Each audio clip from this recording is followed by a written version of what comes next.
Lei di notte fa le ronde qui in città. No, io continuo quello che ho sempre fatto, la presenza col mio popolo di giorno e di notte. Guardo, vedo e poi riferisco al mio assessore Zampese, al vice sindaco e al sindaco.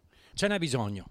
Sì, ce n'è bisogno perché 5 anni di lassismo bolscevico mi hanno distrutto la città dal punto di vista della sicurezza. Lo sceriffo Giancarlo Gentilini passa dunque a dare un consiglio anche all'amministrazione comunale di Treviso ed in particolare al sindaco Mario Conte, con una speranza. Io spero che Mario Conte segua il mio Vangelo, che è quello di rispondere alle necessità dei cittadini, in primis, prima la salute e poi la sicurezza. Non tarda ad arrivare poi la stoccata a Salvini per l'ex sindaco responsabile della caduta del governo giallo-verde.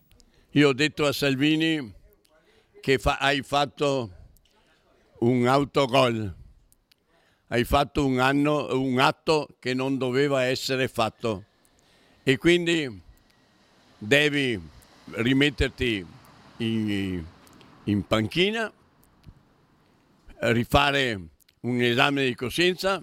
Infine Gentilini si rivolge anche al presidente della regione Luca Zaia e alla Lega per la tanto agognata autonomia del Veneto.